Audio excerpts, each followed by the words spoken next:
वैकुंठ में मेरे प्रवेश करते ही आपके सुंदर होंठों पर सुंदर मुस्कुराहट भी प्रवेश किया करती है, किंतु आज ऐसा नहीं हुआ। कारण? नारद, तुम तो जानते ही हो कि हमने अपनी भूल का प्रायश्चित करके, तब आराधना करके भगवान शिव से वरदान तो प्राप्त कर ही लिया है, परंतु समस्या अब भी हल नहीं हुई। नारायण नारायण, मैं तो केवल इतना जानता हूं श्रीहरि कि आपके भंडार में फल अधिक है और समस्याएं कम। तो फिर आप पूरी बात सुना करो नारद।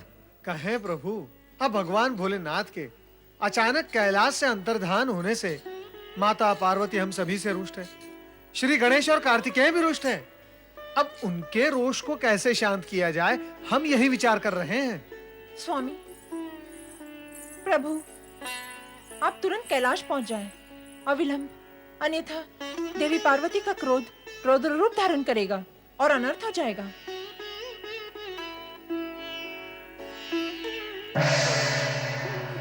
माता, मेरे लिए क्या आज्ञा है? नारद, ऐसे समय में तुम्हें भी अपने प्रभु के साथ ही होना चाहिए।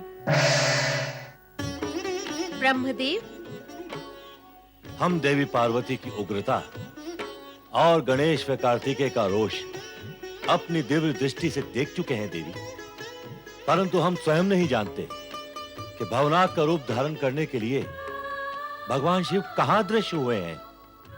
ऐसे में हम देवी पार्वती को क्या उत्तर देंगे? हम तो स्वयं दुविधा में हैं। तो फिर क्या किया जाए? यद्यपि पार्वती हमारी सखी हैं, किंतु इससे पूर्व हमने कभी ऐसे उग्र रूप में नहीं देखा। पति के प्रति चिंता व आशंका पत्नी को उग्र बना देते हैं। उस उग्रता को शांत करने के लिए आप तुरंत ही कैलाश पर पहुंचे स्वामी, अन्यथा परिणाम भयानक हो सकता है।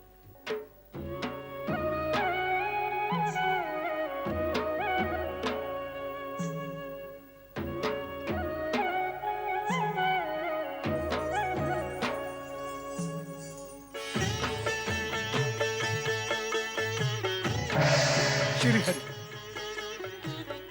मैं आपकी दुविधा समझ रहा हूं श्रीहरि। यहाँ का तो समूचा वातावरण ही दुविधापूर्ण, आतंकित और भयावह है। ओम क्लीम।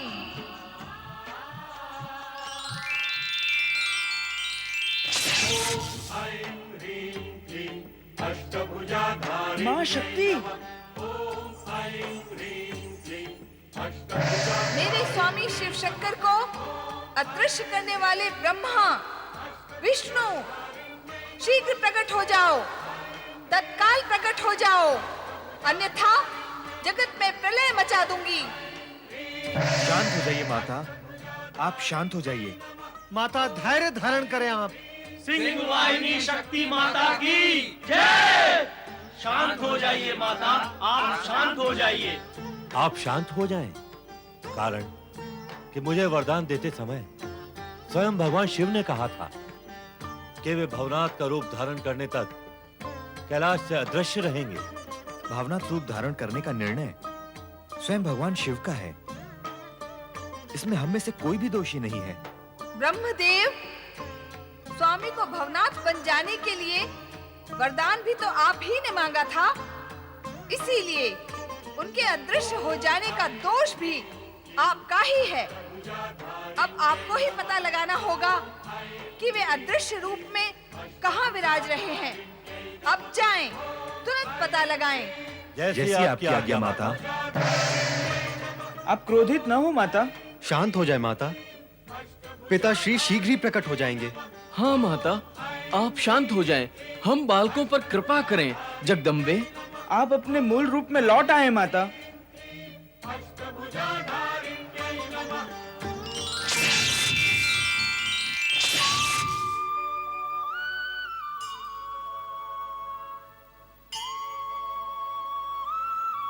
माता, आप निश्चिंत हो जाएं। मैं और भ्राता कार्तिकेय अपनी दिव्य शक्ति का प्रयोग कर शीघ्र ही पिता महादेव को ढूंढ निकालेंगे। हाँ माता, हम उन्हें शीघ्र ही कैलाश ले आएंगे। प्रणाम माता।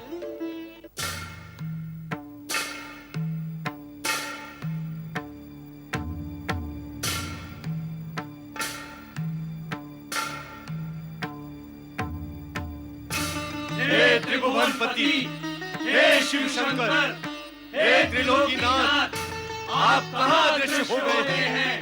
हर हर महादेव। आप कहाँ हैं भोलेनाथ? प्रकट होकर हमें दर्शन दे महेश्वर। हे भोलेनाथ, हे शिव शंकर, हे त्रिकालदर्शी, भक्त वत्सल देवेश्वर, अपने भक्तों की पुकार सुने प्रभु, अपने भक्तों की पुकार सुने। आप कहाँ छुपे हैं महादेव? हम आपको कहाँ ढूंढे देवादिदेव? आप जहाँ भी हो, अपने भक्तों को दर्शन दो भोलेनाथ। दर्शन दो भगवान भोलेनाथ, दर्शन दो। पिता देवादिदेव, महादेव, कहाँ हैं आप? जगत के कण कण में व्याप्त हैं आप, फिर भी हम आपको देख नहीं पा रहे। आप कहाँ अदृश्य हो गए? नारायण नारायण, तो आप भी मेरी ही भांति भगवान भोलेनाथ को खोज रहे हैं। ऐसा प्रतीत होता है नारद कि भगवान शिव को ढूंढने वालों की संख्या बढ़ रही है। अब हम उन तक अवश्य ही पहुंच सकेंगे। किंतु परमपिता, हमें भगवान भोलेनाथ तक पहुंचने वाले मार्ग का ज्ञान नहीं है। नारद, जो महादेव निर्धन को वैभव दे सकते हैं, असंभव को संभव कर सकते हैं, वो मार्ग के अज्ञानियों को ज्ञान का मार्ग भी अवश्य देंगे। श्री हरि का कहना उचित ही है नारद। जिन भगवान शिव ने प्रश्न और शंकाओं को जन्म दिया है, वे ही समाधान और उत्तर प्रकट करेंगे। उनके लिए कुछ भी असंभव नहीं, सब कुछ संभव है नारद।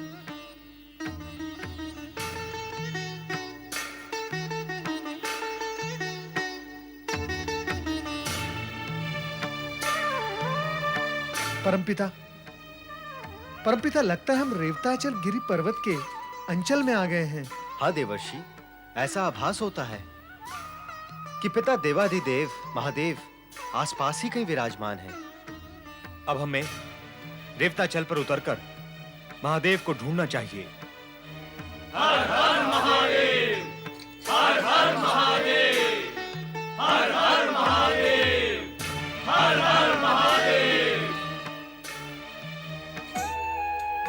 अरे, ये तो हम रेवताचल की तलहटी तक आ पहुंचे। लगता है हम अपने लक्ष्य तक आ पहुंचे हैं।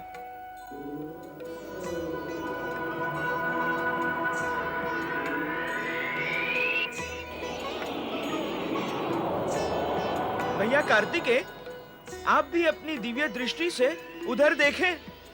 वहां आपको शिवलिंग और शिवलिंग में शिव ज्योति भी दिखाई देगी।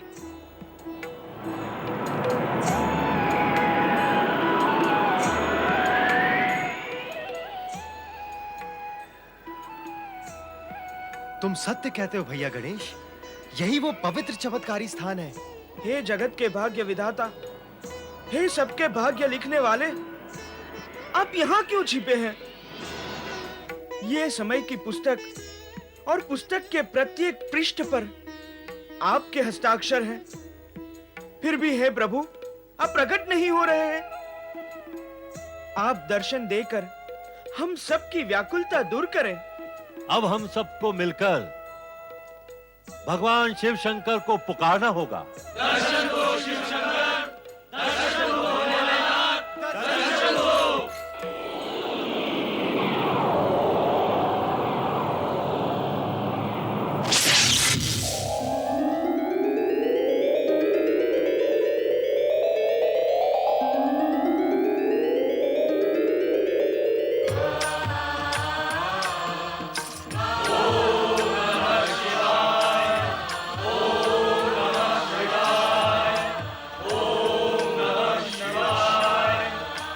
रेवताचल गिरनार पर्वत की तलहटी का ये पावन स्थल भवनाथ शिवलिंग के नाम से प्रसिद्ध होगा। हमें यह रमणीय स्थल अत्यंत प्रिय है। हम आप सभी देवगण से यह अनुरोध करेंगे कि आप सभी अपने अंश रूप में यहां निवास करें। भवनाथ शिवलिंग में हमारी शिव ज्योति सदा के लिए विराजमान रहेगी। आपकी आज्ञा का पालन होगा महादेव।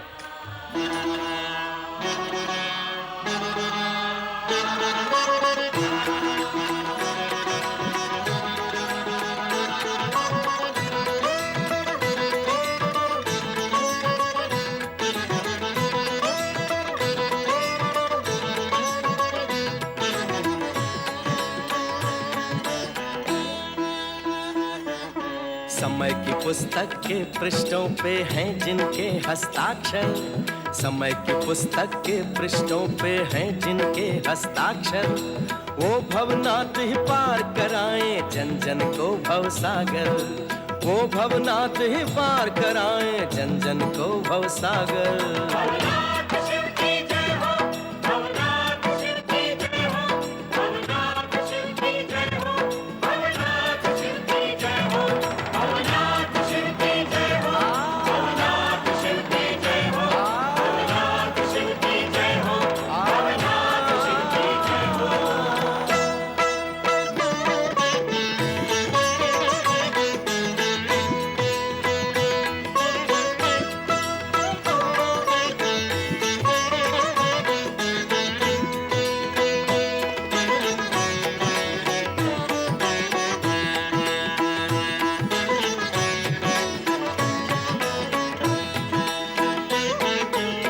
भवनाथ की शरण में आके हुआ ये मन को अनुभव, करे असंभव को ये संभव, निर्धन को दे वैभव।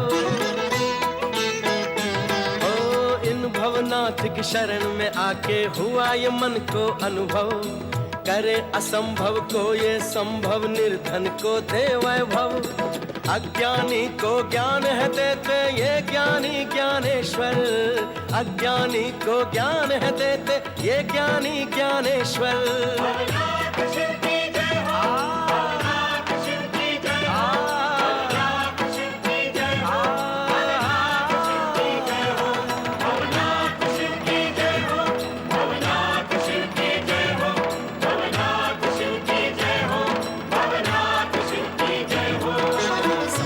पुस्तक के पृष्ठों पे हैं जिनके हस्ताक्षर, समय की पुस्तक के पृष्ठों पे हैं जिनके हस्ताक्षर, वो भवनाथ ही पार कराएं जन जन को भवसागर, वो भवनाथ ही पार कराएं जन जन को भवसागर।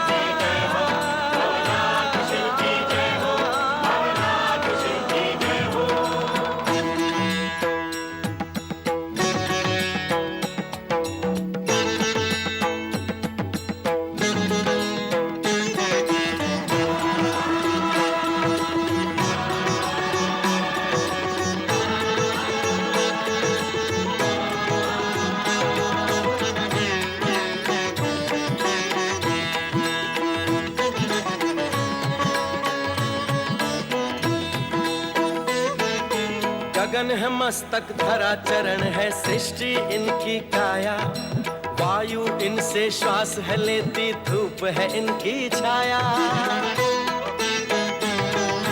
गगन है मस्तक धरा चरण है सृष्टि इनकी काया, वायु इनसे श्वास है लेती धूप है इनकी छाया। दिशाएं भुजाएं कटी है पर्वत ऋतुएं हैं वाघंबर, दिशाएं भुजाएं कटी है पर्वत ऋतुएं हैं वाघंबर।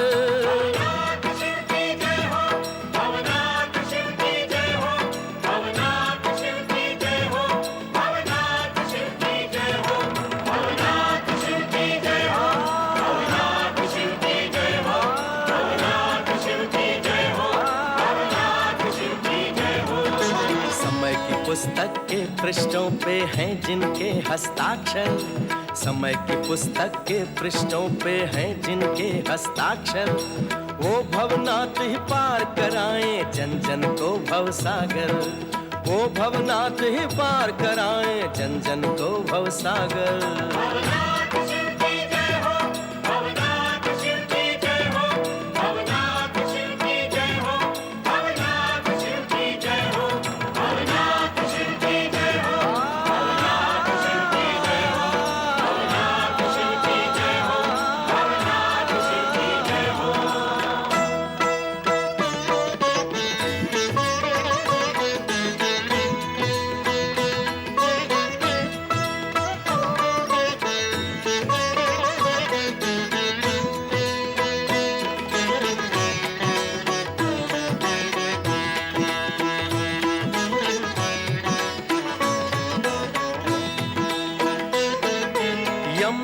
नियम संयम है इनसे, जप तप योग है इनसे, यत्र तत्र सर्वत्र यही है मिलन वियोग है इनसे। यम नियम संयम है इनसे, जप तप योग है इनसे, यत्र तत्र सर्वत्र यही है मिलन वियोग है इनसे। शंका है समाधान यही है, प्रश्न यही है उत्तर। शंका है समाधान यही है, प्रश्न यही है उत्तर।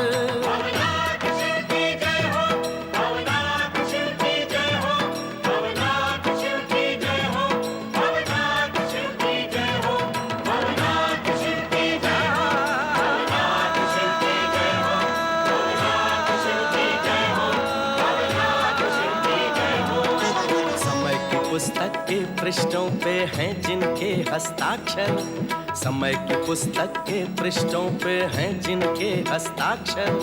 वो भवनाथ ही पार कराएं जन जन को भवसागर, वो भवनाथ ही पार कराएं जन जन को भवसागर।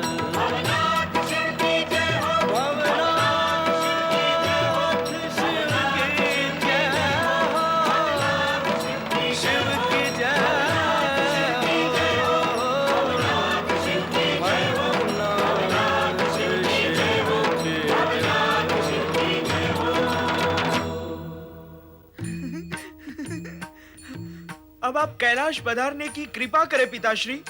वहाँ माता पार्वती आपके दर्शन के लिए व्यग्र हो रही हैं।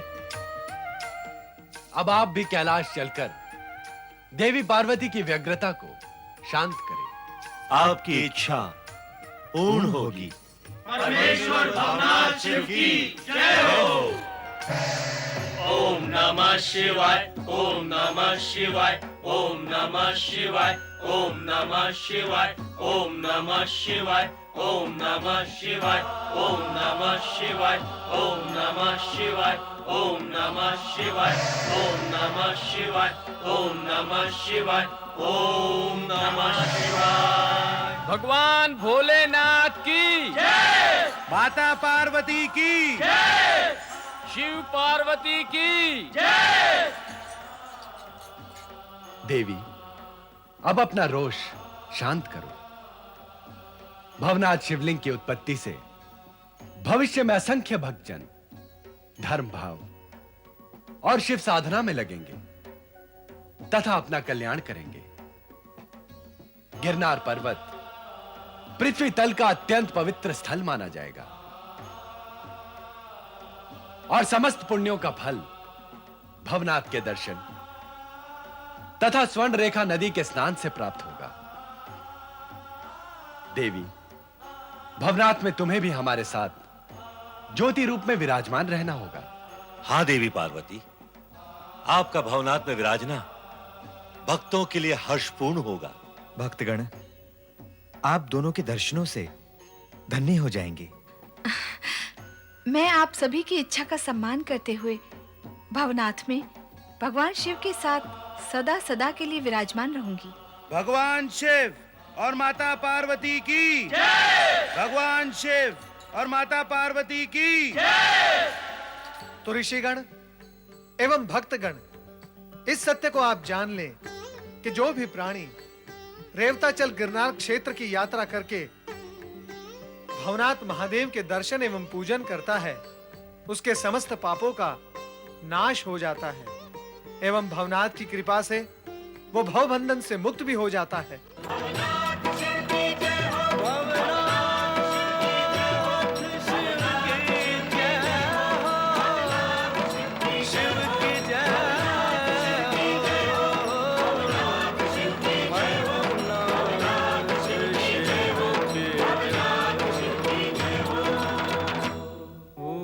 निस्संदेह इसमें कोई अतिशोक्ति नहीं कि भगवान शिव के दर्शनों से जन जन का कल्याण होता है।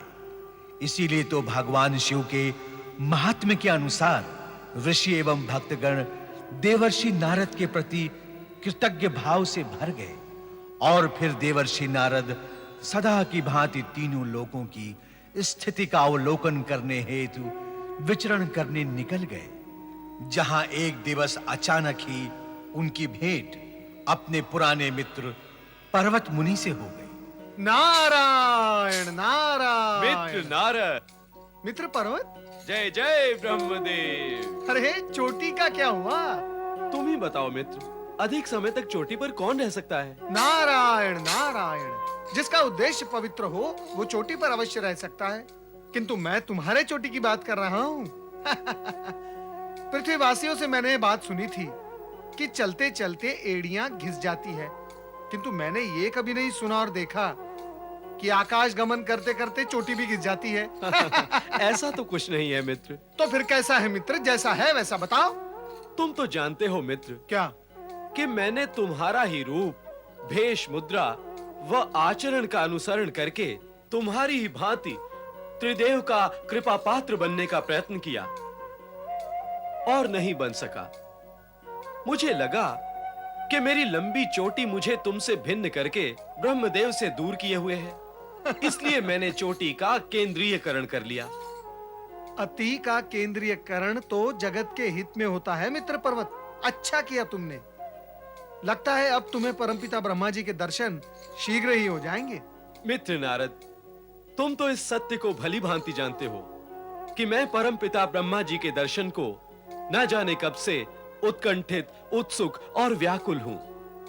देवगुरु बृहस्पति ने भविष्यवाणी की थी कि आज तुमसे भेंट अवश्य होगी और तुम मुझे ब्रह्मलोक ले जाओगे। किंतु तुम परमपिता ब्रह्मा जी के दर्शन के लिए इतने व्याकुल क्यों हो? इसलिए कि मुझे वहां का कार्य सौंपा गया है। कार्य? कैसा कार्य? देवराज इंद्र ने देवगुरु बृहस्पति से पूछा कि बहुत समय से किसी असुर ने स्वर्ग पर आक्रमण नहीं किया है, क्या यह स्थिति ऐसी ही बनी रहेगी? तब देवगुरु ने कहा कि इस विषय में पूर्ण सत्य तो ब्रह्मा जी ही बता सकते हैं।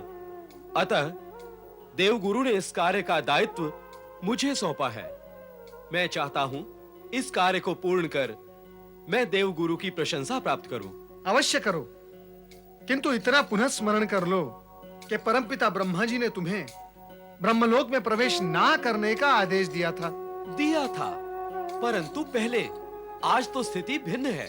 नारायण नारायण। स्थिति के विषय में मैं विशेष नहीं जानता, किंतु गुरु बृहस्पति के आदेश और इच्छा को सर्वोपरि मानकर मैं ये अपना परम कर्तव्य समझता हूं कि मैं तुम्हें ब्रह्मलोक तक पहुंचाने का प्रयास करूं। आओ मेरे साथ। नारायण नारायण। मित्र पर्वत, अब तुम मेरे साथ ब्रह्मलोक में प्रवेश करने का प्रयास करो। यदि परमपिता ब्रह्मा जी की इच्छा और आदेश नहीं हुआ तो तुम यहीं ठहर जाओ, मैं भीतर प्रवेश कर जाऊंगा।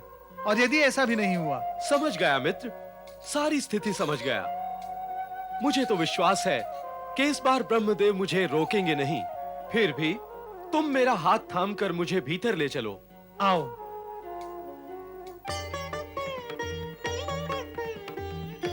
परमपिता ब्रह्मा जी की जय हो।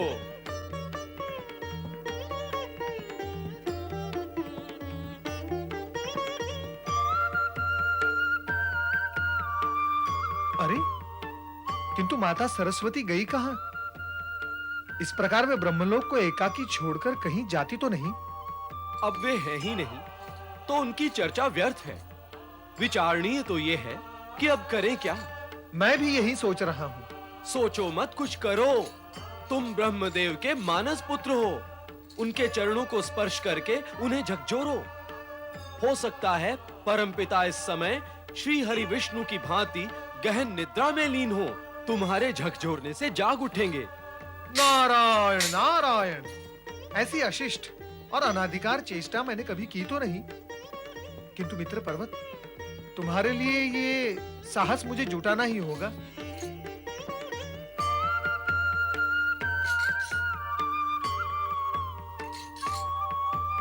परमपिता, परमपिता,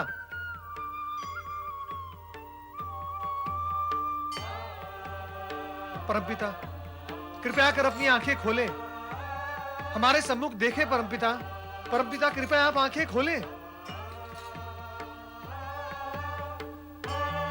परमपिता तो मूर्तिवत अचल हो गए हैं, और ऐसे में माता सरस्वती कहां गई? देवी पार्वती, कहाँ हैं आप? कहाँ हैं आप देवी पार्वती?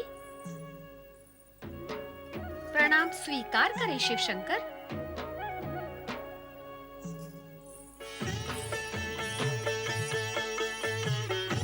देवी सरस्वती को प्रणाम। नंदी महाराज, देवी पार्वती कहाँ हैं? माता पार्वती तो भगवान भोलेनाथ से आज्ञा लेकर शक्ति ध्यान के लिए एकांत स्थान पर गई हुई हैं। अब तो उनके लौटने का भी समय हो चुका है।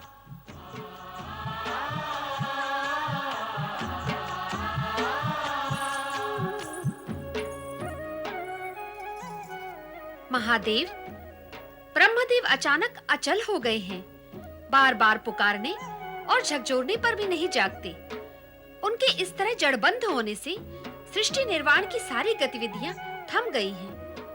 मैं बहुत चिंतित हूँ, इसीलिए आपकी शरण में आई हूँ।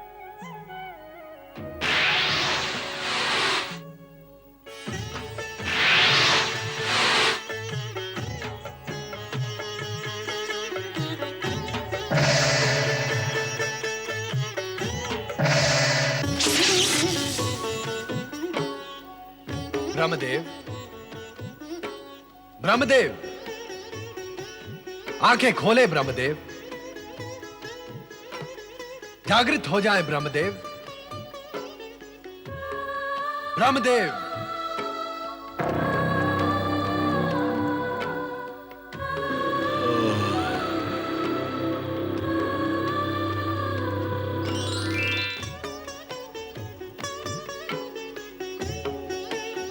भोलेनाथ, प्रणाम सर्वेश्वर।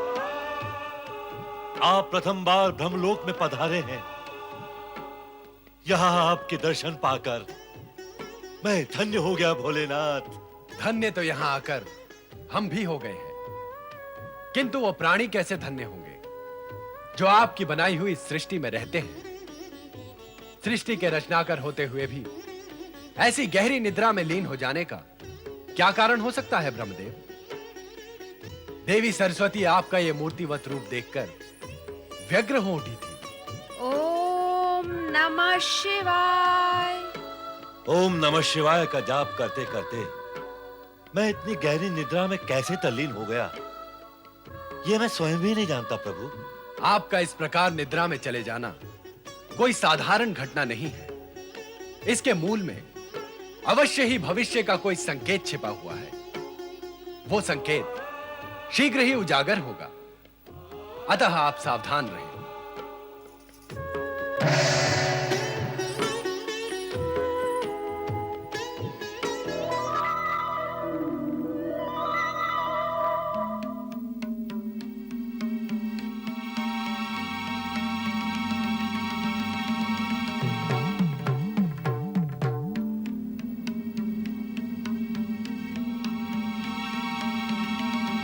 ये सिंदूरी मानव पुत्र कौन है ब्रह्मदेव, और कहां से आया है ये?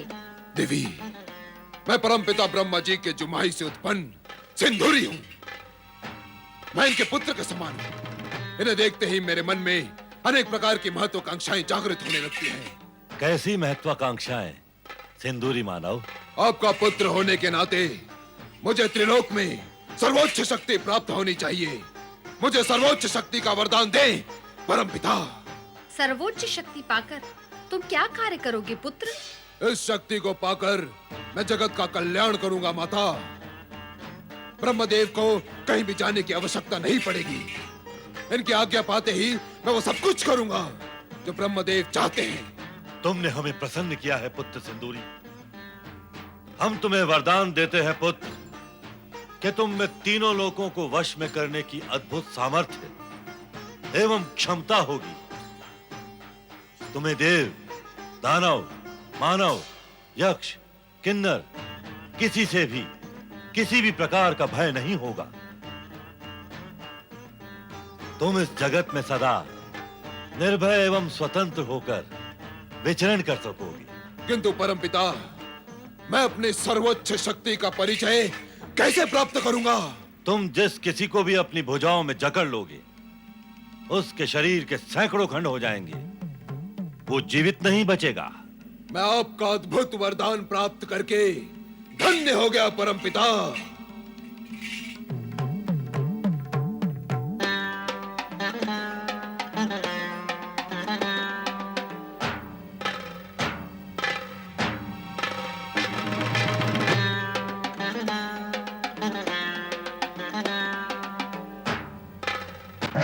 विचित्र ढंग से उत्पन्न इस विचित्र प्राणी को मनवांछित वरदान देकर आपने ठीक नहीं किया ब्रह्मदेव। जिस प्रकार भस्मासुर ने शिव शंकर से वरदान पाकर घोर संकट खड़ा कर दिया था, वैसा ही संकट ये भी खड़ा कर सकता है। चिंता न करो देवी, कारण कि हमारा योग निद्रा से तंद्रा में लीन होना, शिव के दर्शन करते समय जमुहाई आना, फिर इससे सिंदूरी का उत्पन्न होना और अनायास ही हमारा वरदान देना, ये सब यही संकेत करते हैं कि होनी को टाला नहीं जा सकता।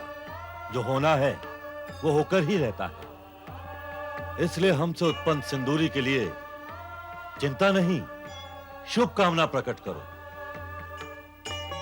ये केवल आपका विचार है। इस विषय में अन्य देवगण क्या सोचते हैं, ये तो समय ही बताएगा।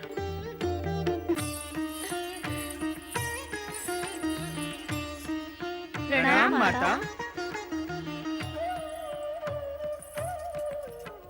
माता, आपने अचानक यहाँ प्रकट होकर हमारा मन आनंद से भर दिया है। लोकोपकार में व्यस्त रहने के कारण हम आपके दर्शनार्थ कैलाश आ भी नहीं सकते। हमारी ये विवशता आपको अप्रिय भी नहीं लगती और आप स्वयं यहाँ हमें दर्शन देने चली आती हैं। माता पिता की कृपा तो अपरंपार ही है। माताश्री, आप इस समय कहाँ से आ रही हैं? मैं शक्ति ध्यान के प्रयोग के लिए एकांत स्थान पर गई थी। कैलाश लौटते समय तुम सभी का ध्यान आया तो यहाँ चली आई। माता, आपने ध्यान में उस विचित्र प्राणी को तो अवश्य देखा होगा जिसने ब्रह्मलोक में जन्म लिया है और जो ब्रह्मदेव से वरदान पाकर अपार शक्ति प्राप्त कर चुका है। हाँ गणेश, मैंने एक सिंदूर वर्णी प्राणी को अपने ध्यान में देखा अवश्य है, किंतु उस पर विशेष ध्यान नहीं दिया। किंतु माता, मैंने तो उस विचित्र प्राणी को अपनी दिव्य दृष्टि से देख के उसके भविष्य का ज्ञान भी प्राप्त कर लिया है। ऐसा प्रतीत होता है कि आप तो मेरी माता हैं, शक्ति स्वरूपा है। निश्चित ही मुझसे अधिक ज्ञान है आपको। आपके सम्मुख अधिक ज्ञानी होने की दृष्टता मुझे नहीं करनी चाहिए। उसकी चिंता न करो पुत्र, जिसने उसे उत्पन्न किया है वे स्वयं भी उसकी चिंता कर लेंगे। माता, आप तो स्वयं चिंतित हैं कि वह नवीन तथा अद्भुत प्राणी ब्रह्मा जी के वरदान से कहीं कोई अनर्थ न कर डाले। करेगा तो परिणाम भी भरेगा।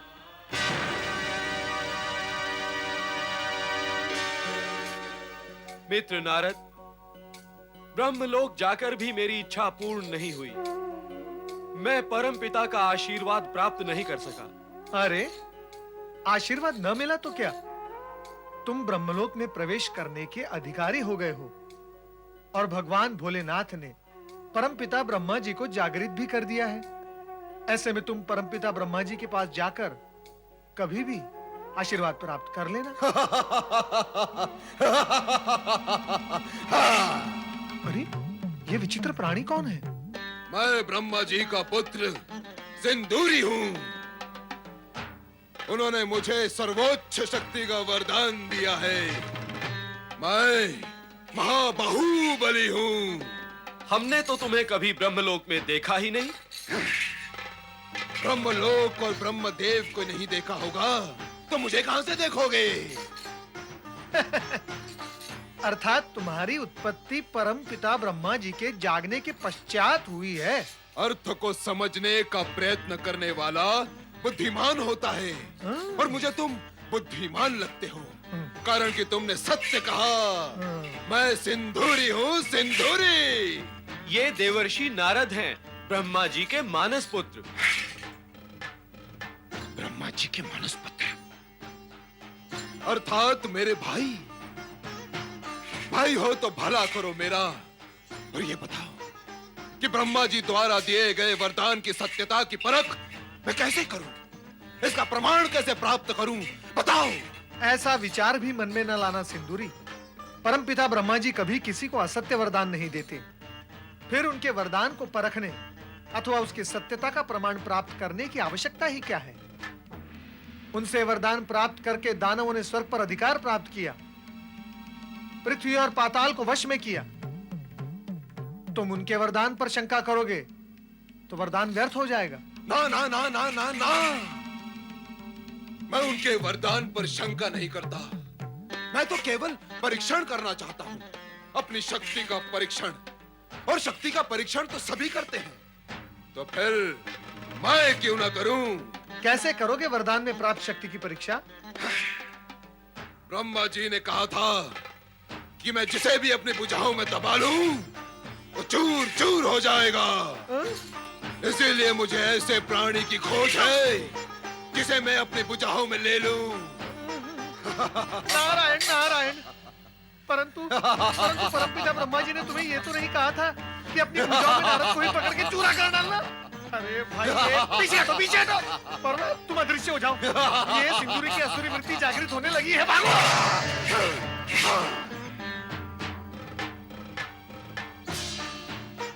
अब ब्रह्मदेव के पास ही चलना उचित होगा। उन पर शक्ति परीक्षण कर भी लूंगा तो उनका कुछ भी अहित नहीं होगा। चलो सिंदूरी, ब्रह्मलोक चले। अनर्थ। क्या हुआ ब्रह्मदेव? जो हुआ है अनर्थ ही हुआ है। सिंदूरी के मन में अचानक आश्चर्य वृत्ति जाग उठी है और वो शक्ति परीक्षण का विचार करता हुआ इसी ओर चला आ रहा है। हमें आश्चर्य है कि हमारी जम्हाई से उत्पन्न सिंदूरी के मन में आसुरी वृत्ति कैसे जाग गई। मैंने तो आपको पहले ही सावधान किया था, किंतु आप मेरी सुनते ही कहाँ हैं? सिंदूरी अब सिंदूरासुर बन चुका है। उसे ब्रह्मलोक में प्रवेश करने से तुरंत रोके। अब उसे रोकना हमारे वश में भी नहीं रहा देवी। उसने हमसे सर्वोच्च शक्ति का वरदान प्राप्त कर लिया है। अब उसमें हमसे भी अधिक बल है। ब्रह्मदेव, मुझे अपने भुजाओं के शक्ति परीक्षण का अवसर दें। आप तो सृष्टि के जनक हैं। मेरी भुजाओं में पिसकर भी पुनर्जीवित हो जाएंगे, चूर होकर भी फिर से शूर हो जाएंगे। ब्रह्मदेव तुरंत अदृश्य होकर वैकुंठ पहुंचे।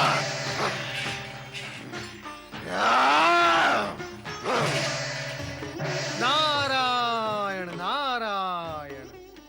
अपने मित्र पर्वत को कहाँ छोड़ा है नारद? श्री हरि, देवगुरु बृहस्पति ने उनका स्मरण किया तो वे स्वर्गलोक चले गए और मैं इस समय यहाँ सिंदूरी के विषय में जानने आया हूँ। सिंदूरी? कौन है ये सिंदूरी? सिंदूरी तो अब सिंदूरासुर बन चुका है नारद, और वो इस समय ब्रह्मदेव का पीछा करता हुआ इसी ओर आ रहा है। फिर आप? श्री हरि, मेरे दुष्ट पुत्र सिंदूरासुर से मेरी रक्षा करें। मैंने पुत्र मोह में आकर उसे वरदान तो अवश्य दे दिया, किंतु अब वो मुझे ही मार दे। हम जानते हैं ब्रह्मदेव, परंतु अब वो दुष्ट असुर आपको हानि नहीं पहुंचाएगा। उत्तम तो यही होगा कि हम सब यहां से अदृश्य होकर भगवान भोलेनाथ की शरण में कैलाश पर चलें।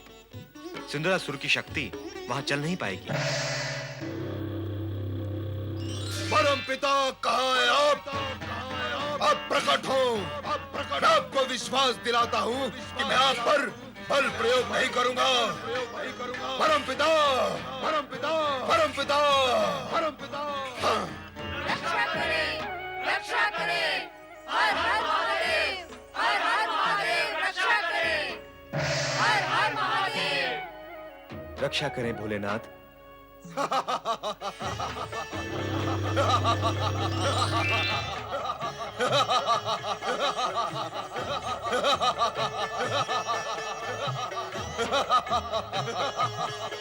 ब्रह्मदेव मेरे पिता तथा मैं इनका पुत्र सिंदूरी हूँ। सिंदूरी नहीं, नहीं, अब तुम मेरे पुत्र नहीं रहे। सिंदूरी से सिंदूरासुर बन चुके हो। मेरे पुत्र में आसुरी वृत्ति और आसुरी भयावहता उत्पन्न हो ही नहीं सकती। तुम में हो चुकी है। इसके लिए आप सिंदूरासुर को क्यों दोष दे रहे हैं परमपिता? मेरी धृष्टता को आप क्षमा करें, किंतु आपके वरदान की तो यह विशेषता रही है कि जो असुर नहीं होते वो असुर बन जाते हैं, और जो असुर होते ही हैं वे महाअसुर बन जाते हैं। नारायण नारायण।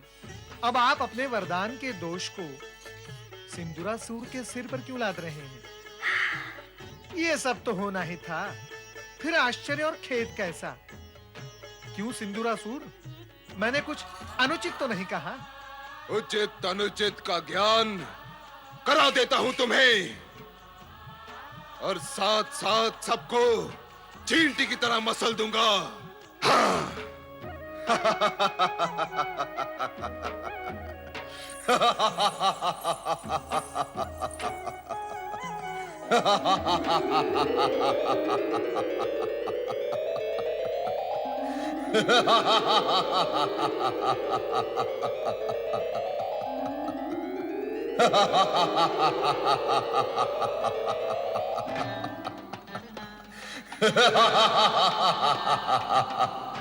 मैं सिंदूरासुर हूं।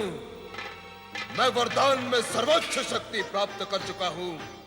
अब मैं तुम सबको अपनी विशाल भुजाओं में दबाकर पीस डालूंगा।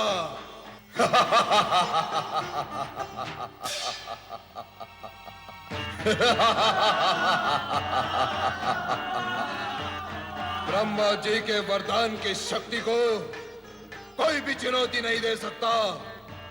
मैं आज अपनी बलशाली भुजाओं से तुम सभी को चूर चूर कर दूंगा।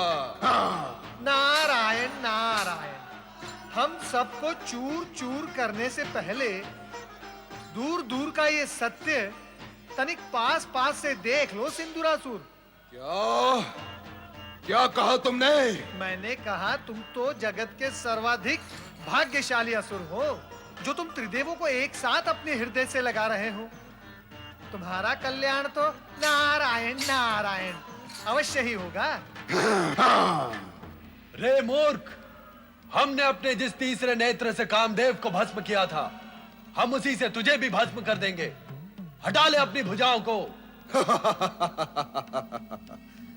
आप ऐसा नहीं कर सकते महादेव, क्योंकि मैं अपनी भुजाओं को इसी प्रकार आप सबके चारों ओर बांध कर रखूंगा।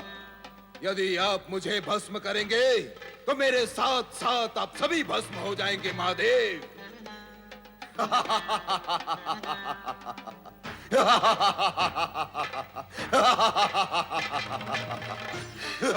पुत्र गणेश, पुत्र गणेश, तुरंत कैलाश पर प्रकट हो। पुत्र गणेश।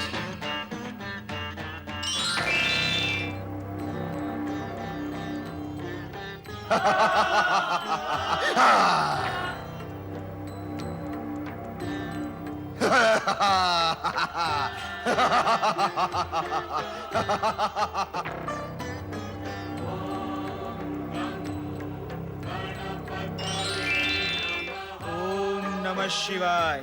पुत्र गणेश, हमें इस दुष्ट के भुजा पाश से मुक्त करो। माता, मैंने तो आपसे कहा था कि ब्रह्मा जी की जंभाई से उत्पन्न ये दुष्ट कोई न कोई उत्पात अवश्य करेगा, परंतु आपने मेरी बात पर ध्यान नहीं दिया। सिंदूरासुर, बता, तू मरना चाहता है अथवा जीवित रहना चाहता है? रे विचित्र प्राणी, मुझे मारने वाला इस संसार में कोई उत्पन्न ही नहीं हुआ। हे भारी मस्तक और भारी शरीर वाले अद्भुत प्राणी, तुम भी मेरा कुछ अहित नहीं कर सकते। ओम नमः शिवाय।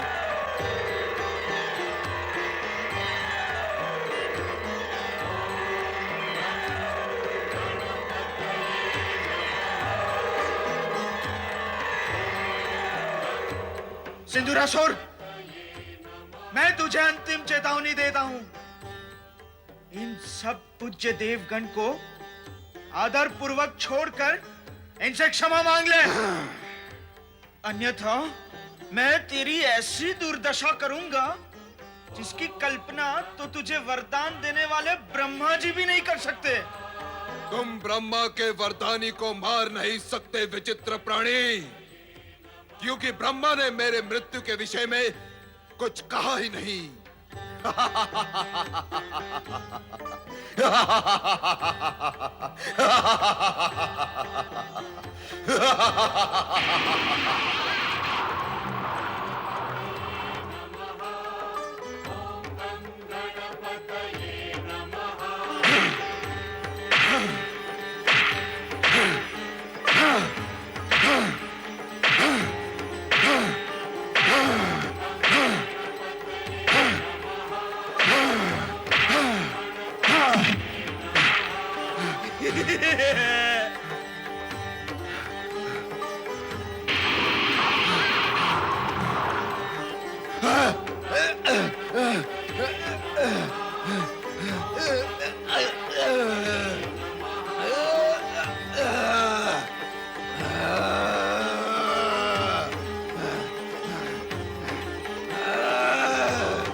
नमः शिवाय।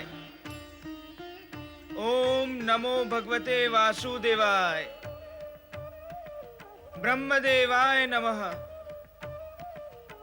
प्रणाम देव ऋषि। ब्रह्मदेव, आप सृष्टि के रचनाकार हैं। जाने अनजाने में आप किसी भी विचित्र प्राणी की रचना कर डालते हैं, किंतु इससे पीड़ित होते हैं अन्य गण, देवगण अथवा मानव। कृपा कर बिना विचार किए आप किसी को भी वरदान देने की भूल ना करें। समय पर माता पार्वती ने मुझे पुकार न लिया होता तो न जाने वो दुष्ट क्या अनर्थ कर डालता। भगवान शिव तो ब्रह्मा जी के वरदान का मान रखने के लिए चाहते हुए भी कुछ नहीं कर सकते थे। गणेश उस दुष्ट के भुजाओं से बाहर था, इसीलिए उसे पराजित कर सका। श्री गणेश, हम सब तुम्हारे आभारी हैं। शक्ति स्वरूपा माता पार्वती के पुत्र, तुमसे बड़ा शक्तिशाली इस जगत में कोई नहीं है। श्री गणेश की जय। प्रथम पूज्य शिवसूत महागणपति की जय। गौरी पुत्र श्री गणेश की जय। विघ्नहर्ता गजानन गणेश की जय। शिव नंदन श्री गणेश की जय। शक्ति स्वरूपा माता पार्वती एवं कल्याणकारी शिव के पुत्र अष्टविनायक गणेश अपनी अनंत शक्ति के कारण ही अग्र पूजा के अधिकारी हैं। इसलिए शिवनंदन श्री गणेश का जय घोष संपूर्ण कैलाश में गूंज उठा।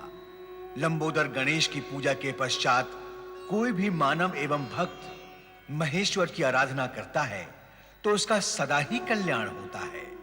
आज च्यवन ऋषि अपने आश्रम के परिसर में शिवलिंग की पूजा में निमग्न है। ओम नमः शिवाय। ओम नमः शिवाय। ओम नमः शिवाय। ओम नमः शिवाय। ओम नमः शिवाय। ओम नमः शिवाय।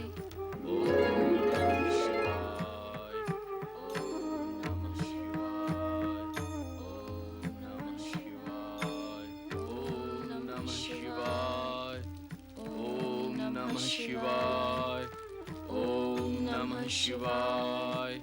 ओम नमः शिवाय। ऐसा क्या देख रहे हो मित्र? कौन है ये? नारायण नारायण, पीड़ा से पूर्ण है तुम्हारा ये प्रश्न। अत्यंत खेद और कष्ट होता है जब मैं ये देखता हूं कि ये छोटे अपने से बड़ों को जानते तक नहीं, फिर उन्हें मानने का तो प्रश्न ही नहीं उठता। क्यों, क्या हुआ? लो, तुम्हें तो अभी तक ये भी ज्ञात नहीं कि हुआ क्या है। नारायण नारायण, वर्तमान और अतीत के गौरव का तिरस्कार करते हुए उज्जवल भविष्य की कामना करते हैं ये छोटे। किंतु भविष्य की उज्जवलता वर्तमान की कामना को तभी पूर्ण कर सकती है मित्र पर्वत, जब उसके साथ अतीत का गौरव भी हो। ये अतीत, वर्तमान और भविष्य के किस भंवर में फंस गए तुम मित्र? काल का सत्य जगत के सभी सत्यों से सर्वश्रेष्ठ है मित्र पर्वत। इन तीनों कालों के सत्य में ही जगत के अन्य सत्य समाहित है। इनका ज्ञान न होने पर शेष ज्ञान भी अधिक समीप नहीं आता मित्र। जिसे तुम फंसना कहते हो ना मित्र पर्वत, वास्तव में वही जागृति है। मेरे मित्र और गुरु बृहस्पति के शिष्य होने के पश्चात भी तुम्हें अभी तक ये ज्ञात नहीं कि ये कौन है। इससे पूर्व इन्हें कभी देखा नहीं। अर्थात तुम जगत की सभी महान विभूतियों को जाने, माने और समझे बिना ही महान बनना चाहते हो। कैसे होगा, कैसे होगा मित्र पर्वत? महान बनने के लिए सर्वप्रथम जगत की सभी महान विभूतियों के सम्मुख नतमस्तक होना पड़ता है। तुम्हारा अनुभव मुझसे अधिक है मित्र नारद, इसलिए जो तुम कह रहे हो वो निश्चित रूप से सत्य ही होगा। तुम्हारे इस उद्बोधन को मैं अपने मानस में धारण करूंगा। अब बताओ, ये कौन है? ये शिव भक्त ऋषि च्यवन है, जिन्होंने दीर्घ काल तक शिवाराधना करके एक नए इतिहास की रचना की। और ये उनकी धर्म पत्नी देवी सुकन्या है। राजा शर्याति की पुत्री राजकुमारी होने के पश्चात भी स्वेच्छा से वृद्ध ऋषि च्यवन की पत्नी बनी। ओम नमः शिवाय।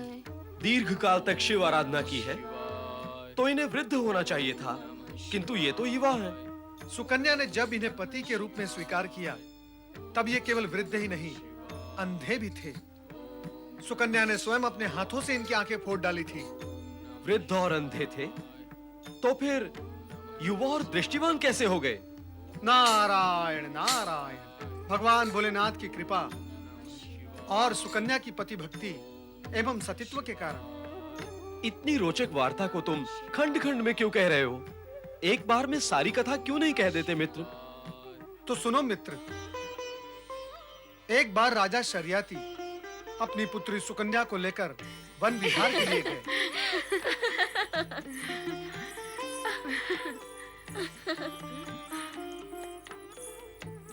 राजकुमारी सुकन्या, वो देखिए क्या है।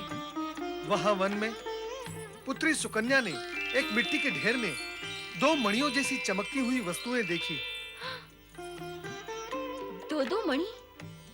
आओ देखते हैं। चलिए। तो जिज्ञासावश पुत्री सुकन्या ने अपने हाथों में पकड़े हुए बाणों से उन दोनों चमकती हुई वस्तुओं को भेद डाला।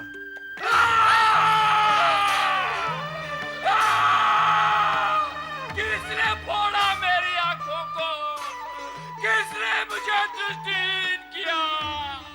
वो दुष्ट मेरे शाप से बच नहीं पाएगा। पिताश्री! पिताश्री! पिताश्री! क्या हुआ पुत्री सुकन्या? क्या हुआ? पिताश्री, मैंने जानकर कुछ नहीं किया। मैंने तो समझा केवल दो मणि चमक रहे हैं, किंतु वे किसी ऋषि की आंखें थी। मुझे क्षमा करें पिताश्री, मुझे क्षमा करें। पुत्री, तुम्हारा ये घोर अपराध ऋषि च्यवन ही क्षमा कर सकते हैं। चलो उनकी शरण में चलते हैं। चलो। राजा शर्याती, अपराध चाहे जानकर हुआ हो अथवा अनजाने में, मैं तो अकारण ही पीड़ित हुआ ना। क्षमा मांगने से क्या मेरे नेत्रों की ज्योति लौट आएगी? क्या मेरी पीड़ा शांत हो जाएगी? अब तो इस जगत में मुझे ज्योतिहीन बनकर ही जीना होगा ना। नहीं ऋषिवर, अब आपको ज्योतिहीन नहीं रहना पड़ेगा। अनजाने में किए गए अपने इस अपराध का भी मैं प्रायश्चित करूंगी, आपके नेत्रों की ज्योति बनकर। हाँ ऋषिवर, मैं आपके चरणों की दासी बनकर जीवन भर आपकी सेवा करूंगी। पिताश्री, मैं महर्षि च्यवन की धर्मपत्नी बनकर अपने अपराध का प्रायश्चित करना चाहती हूँ। मुझे आज्ञा दें। किंतु पुत्री, मेरा निश्चय अटल है।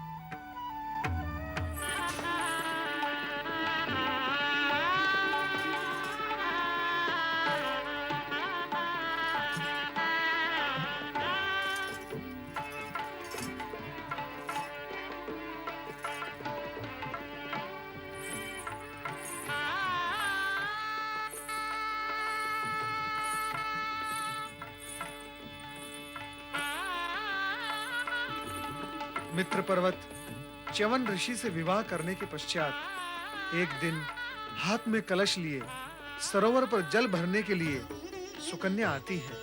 वहां उसकी भेंट अकस्मात दो नवयुवकों से होती है। हम तुम्हारी ही प्रतीक्षा कर रहे थे, सुकन्या।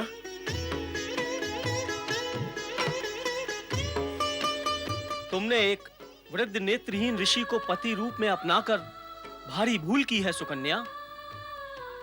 अपने यौवन जीवन दोनों के साथ अन्याय किया है। हम हैं देवताओं के वैद्य अश्विनी कुमार। तुम हम दोनों में से किसी एक को पति रूप में स्वीकार करके अपना जीवन सफल कर सकती हो। और हम अपनी दिव्य औषधियों से तुम्हारे पति की कायाकल्प करके उनको दृष्टि और यौवन पुनः लौटा देंगे। और तुम भी पाप मुक्त हो जाओगी, पाप मुक्त हो जाओगी, पाप मुक्त हो जाओगी, पाप मुक्त हो जाओगी।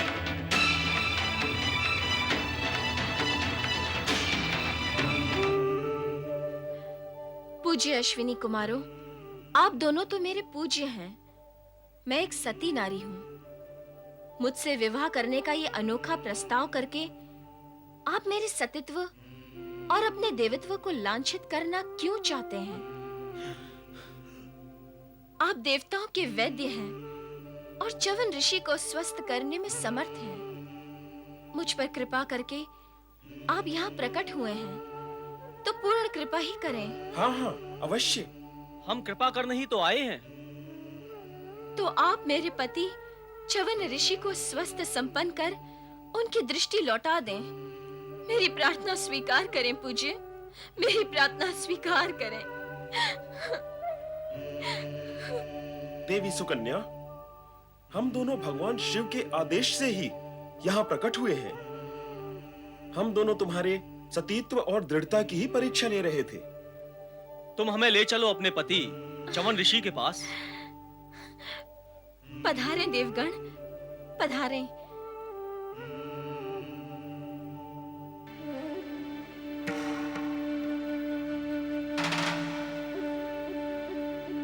महर्षि, आप धीरे से उठें।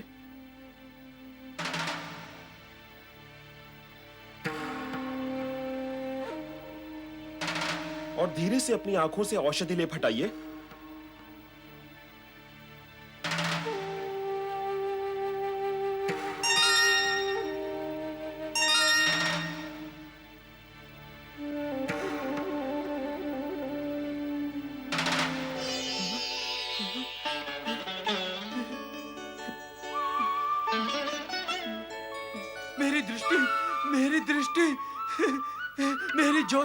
मेरी ज्योति लौट आई। आप सुन रहे हैं ना देवी सुकन्या, मेरी ज्योति लौट आई।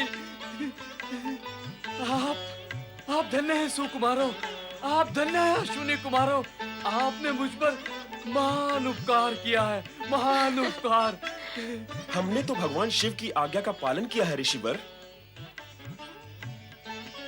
अब आप इस प्रास का सेवन कीजिए ऋषिवर। इसके सेवन से आपका यौवन पुनः लौट आएगा।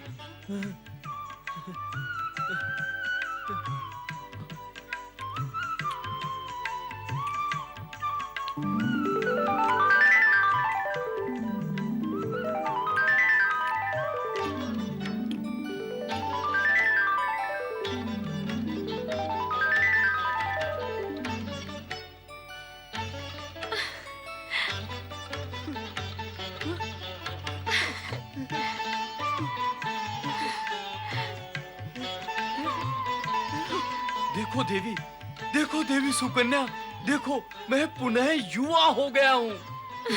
ये सब तुम्हारे अस्तित्व के पुण्य प्रताप से ही संभव हुआ है। तुम्हारे सौभाग्य का चमत्कार है ये भगवान शिव की कृपा का चमत्कार है स्वामी, और इन अश्विनी कुमारों का उपकार। अश्विनी कुमारों को मेरा प्रणाम।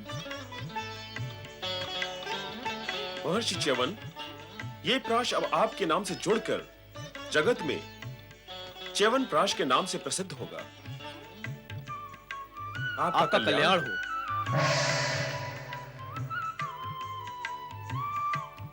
स्वामी,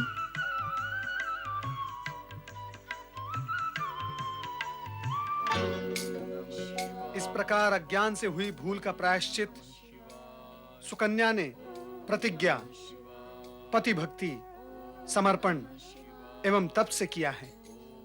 उसी समय से दिव्य औषधि च्यवनप्राश का निर्माण हुआ। ऐसी महान विभूतियों के दर्शन करना तो अति आवश्यक है। चलो मित्र, हम इनके आश्रम चलते हैं। नहीं मित्र पर्वत, इस समय वो दोनों शिव आराधना में लीन हैं। क्या इस समय उनका ध्यान भंग करना उचित होगा? नारायण नारायण। किंतु मुझे भगवान भोलेनाथ का एक संदेश भी तो उन्हें देना है। तब तो हमें अवश्य ही चलना चाहिए। शिव आराधना पूर्ण होने तक आश्रम में बैठकर हम प्रतीक्षा करेंगे।